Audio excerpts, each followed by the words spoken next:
Hey guys, welcome back. So I have been thinking about my bookish goals for 2024. Now, I'm not going to get too crazy. I know last year I had kind of ambitious goals. I think I even had like a reading journal in there somewhere, and that kind of fell off because life got in the way. And this time around, I wanted to really be thoughtful as to what I want for myself going into the next year, at least what I want for my bookish self. So I figured I would share with you all my goals. That even sounds very commitment heavy, but like my aspirations for my bookish self for the next year. So that way maybe we can, have some ideas, bounce them off of each other if you guys have some, or if you agree with the ones that I have.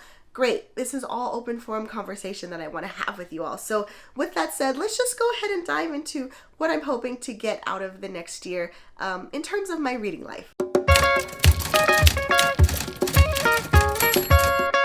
Okay, so my first one is I would love to get more involved in the bookish community. I am to a degree. Obviously, I have a YouTube channel, I have Bookstagram, but I just mean like I want to support my bookish friends or creators that I really enjoy and admire more. So what does that mean? So like live shows, participating in like more readathons or read-alongs. I need to and I want to get better at leaving comments on YouTube.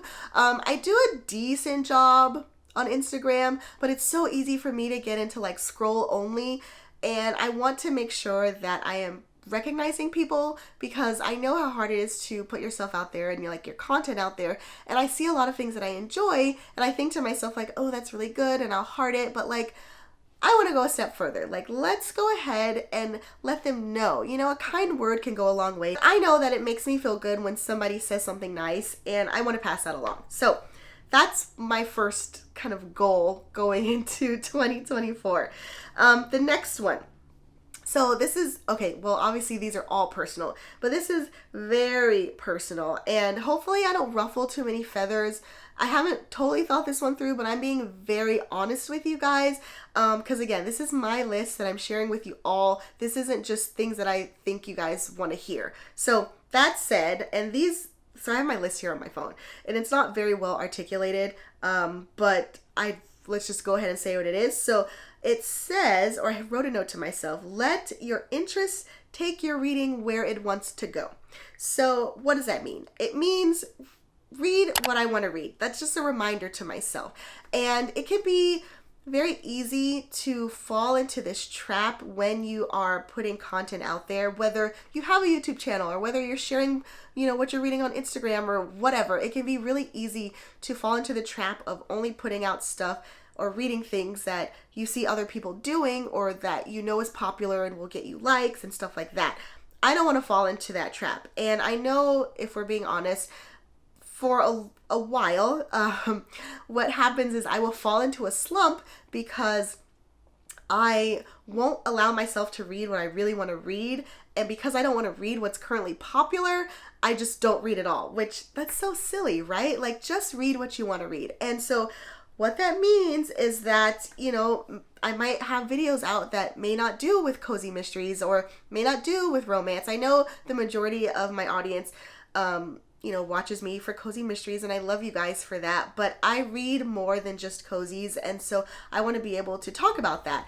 Or maybe I talk about cozies, but I'm also reading other stuff. So just kind of putting it out here. It's not as if my channel is totally going to switch. I haven't even thought that far about my videos, if I'm being honest, because I'm not, that organized. But, if I want to read a backlist crime thriller, I'm going to do that. If I want to read, historical fiction, I'm not going to want to read who knows, maybe, but you get the point. So whatever I'm fancying, that's what I'm going to read. And I need to remember that for myself so that I don't get caught up in the hype of oh, Iron Flame is out, read that. Or, oh, the latest, Ellie Alexander is out, read that. Both of these things I want to read, but maybe not right now. Maybe I want to read something else. Okay, so this third one, and these are in no particular order. I'm sure you can tell. This is just me rambling. looking at notes on my phone. So number 3, which is making me smile, is stay excited about books, which that seems like a duh, right? But again, it's so easy to get burnt out, especially if you're pushing content associated with everything that you're reading and you're constantly trying to push out content. It can start to be a little humdrum, and I'm the rebel, meaning that anytime I tell myself I have to do something, I automatically don't want to do it. And so I don't want that to happen to me when it comes to reading. And so like I want to stay excited about books. And so what that means is that like I can let myself be swept away in all of the book release hype, which, you know, that's a double-edged sword, because sometimes you don't want to read something simply because it's too hyped. And I've done that before, but like, why? If I'm just as excited, or it makes me excited to see other people get excited, so like, go with that. You know, that's honestly how I found Fourth Wing, because somebody was talking about it and they were super passionate. Now granted, I didn't realize how popular it was, but I love that book, you know? Again, it can be a double-edged sword, because I just said don't read something that I don't want to read just because it's popular, but that's because I don't want to read it. If I want to read it and it sounds good, then yes, be caught up. If you want to buy something on release day, feel free. I'm giving myself permission, as long as it keeps me excited about reading and about books. Okay, so my next one is to use my Kindle More. Now, I bought earlier in 2023 a Kindle Oasis after, to be honest, also having bought a newer Paperwhite. But because of the Paperwhite's size, like, they, to me, increased it too much more than its predecessor, and it made it uncomfortable for me. And so I switched to the Oasis, and I adore it, but I ebb and flow in my reading formats. And right now, I'm trying to get back into using my Kindle, and I need to remember that more. You know, one of the things that I loved about it when it first came out years ago was the instant access. I'm a sucker for that, and the fact that you can buy books right away just pleases me so much. And so I want to go ahead and take advantage of that. The problem is I also love the feel of physical books, or I feel like, you know, because of bookshelves and taking pictures, I have to have the physical copy, and I'll avoid reading because I'm not in the mood for the physical. No, girl, don't do that. Get the ebook version, and if you love it that much, then you can buy the physical version to add to your shelf, whatever and whatnot. Because as we know, like, buying books and reading books are two separate things, and I can allow myself to do both. I don't want to avoid reading a book just because I don't have the physical copy in my hand. You know what I mean? You guys are my people. Let me know if it's just me. I don't feel like it is, but you know, here we are. We're dishing. I'm being very honest and transparent with you all. Okay, so my next goal is to create more. And more than that, and I guess this kind of goes for life in general, but like, don't be afraid of being perfect. Don't wait till it's perfect. Just put it out there. And for me as a perfectionist, I have held back so many projects and ideas simply because they weren't 100% fleshed out or like tweaked and, you know, made into the way that I've envisioned it, where it's just like, who's gonna notice? You know what I mean? Like, it's all about putting stuff out there that people can enjoy, rather than scrutinizing every single thing, because most of the time people aren't going to notice that anyway. You're the one who's going to know because you're biggest critic. And you know, that kind of goes into my larger goals for myself, which I have my word of the year, which is create. And I won't go into like all of the specifics about that, but this kind of tucks into that.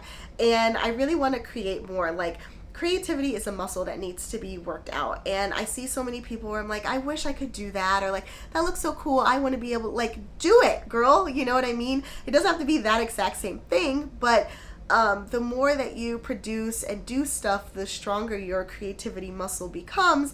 And it ends up, you know, I don't want to say it's always easy, but you know, you end up getting stronger, basically. You know what I mean? Because that 5-pound weight that you may not have been able to lift up, it doesn't get lighter, you get stronger. And that's kind of how I'm thinking about it. Obviously, in terms of like bookish type things with creating content and stuff like that, which, side note, and I guess maybe I'll make another video about this. If you guys have any ideas about things and videos and topics that you want me to touch on for future videos, feel free to always drop those in my comments because I could use the ideas, and at least I know it would be about something that you're interested in. Okay, so my last one, I didn't want to do too many, so had to keep it realistic, but my last one is if a book isn't working or if it's dragging on, don't wait to pick up another one. Or, you know, if not, my notes are all over the place. Okay, what did I say here? If not, you end up dragging your feet on reading when you could have simply started reading something else. What do I mean by that? I already DNF books. I'm trying to remember what past me thought about this. Okay, so this isn't the same as DNFing because I will DNF a book, but it's about trying to make a book work. Like if I've started a book and I like it, there's nothing inherently wrong with it, but like I'm not in the mood, I'm not reaching for it. And the problem is I've already in my mind committed to that book because it's not bad enough to DNF, but I won't pick up and start reading another book because unless they're different formats, I like to read one book at a time. And the problem with that is if I lose interest in one, then I won't allow myself to pick up another one. And that's kind of how slumps start to form. And so my note to myself is like, don't hesitate to just start something else. Like you can have, 3-4 books of the same format going at the same time. And, reading a chapter from each, it will get you a lot farther, a lot quicker than slogging through a singular book that I may not be in the mood for and may end up rating lower simply because I wasn't in the mood. Now, on the flip side, I did have one caveat to myself.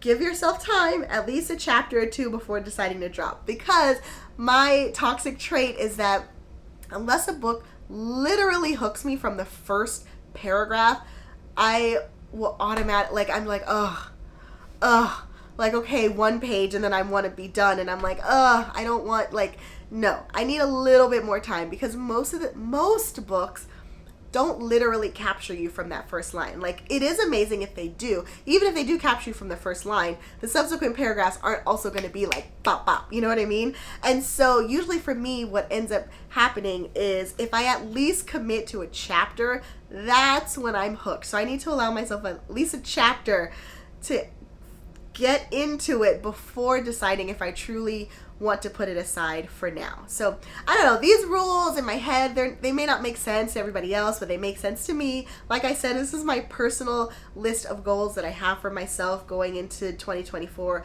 as my reading year, my best reading year, or not my best, that's too much pressure, guys, but like my hopes and dreams and aspirations. But let me know what you think about my list. If you guys have your own kind of reading goals, aspirations, whatever we want to call them, so that we don't inherently ignore them. I'd love to know where you guys stand. So I'm really looking forward to next year. I need to start kind of looking at books that I'm excited about. We won't say TBR because that puts pressure, but books that I'm excited about, I need to start looking into those. So if you guys have any recommendations of that, let me know as well. In the meantime, I hope you enjoyed this video. If you did, please like and subscribe, and I will talk to you guys later. Happy reading. Bye.